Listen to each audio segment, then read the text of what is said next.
Vous êtes toujours sur Bismart for Change à l'occasion du 11e sommet du droit en entreprise. Rendez-vous incontournable pour décrypter les grandes tendances des directions juridiques et des directions conformité, décrypter également les grandes dynamiques à l'œuvre dans ces milieux. Parmi ces dynamiques, la montée en puissance des legal tech s'impose comme un tournant majeur. On parle d'automatisation, d'intelligence artificielle bien entendu, de data contractuelle, d'outils collaboratifs, des solutions technologiques qui redessinent les contours de la pratique juridique en entreprise et en cabinet. Gain de temps, bien entendu, réduction des risques, pilotage stratégique. Les promesses sont nombreuses, mais elles soulèvent également des défis, notamment à l'égard de l'implémentation, de la maîtrise des outils, de la transformation des compétences et de son intégration dans des écosystèmes parfois complexes. Pour en discuter, j'ai le plaisir d'accueillir à mon micro Jean-Marcel Touzet. Bonjour Jean-Marcel. Bonjour Jonathan, merci Vous pour êtes l'invitation. cofondateur et CMO de Haiku. Peut-être déjà, pour partir d'une définition de base, vous pouvez nous définir Haiku, nous expliquer à qui elle s'adresse et en quoi cette solution est très utile.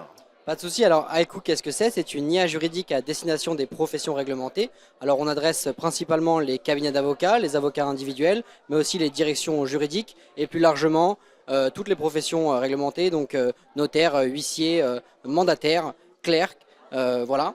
Qu'est-ce qu'on fait en fait véritablement? C'est qu'on revalorise la base documentaire des cabinets d'avocats en se connectant directement à leurs données et en intégrant l'intégralité du droit français, jurisprudence, loi, règlement, tout ça à l'intérieur d'un moteur d'IA unique qui centralise toute la data pour le cabinet d'avocats en y mettant évidemment des fonctionnalités de recherche et de production avancées. Est-ce qu'on peut appeler ça de l'IA agentique ? Tout à fait, ouais. C'est l'IA agentique. Sur Haiku, typiquement, on peut avoir plus d'une quarantaine de modèles qui travaillent ensemble, qui collaborent. Et typiquement, pour une recherche externe, donc qui va aller chercher de la jurisprudence ou des lois, on peut avoir jusqu'à une quinzaine d'agents qui travaillent, qui collaborent pour fournir une réponse à l'utilisateur.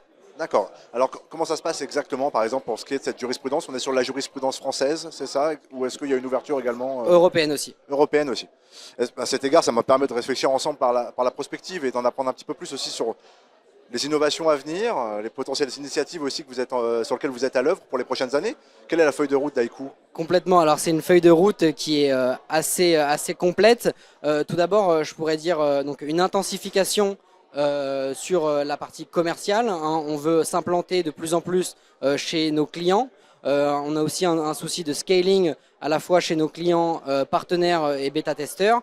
On va avoir aussi une feuille de route sur l'internationalisation.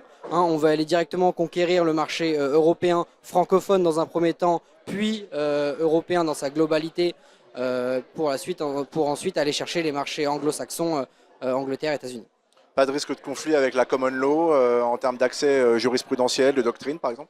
Si, tout à fait. C'est pour ça qu'on ira le chercher, on ira adresser ce marché en dernier parce que c'est celui qui est un peu plus complexe contrairement au droit napoléon européen. Bah écoutez, on surveillera ça de près. Merci beaucoup Jean-Marcel pour votre temps. Merci Jonathan, avec grand plaisir. Vous restez avec nous sur ce Bismart for Change pour cette 11e édition du Sommet du droit en entreprise.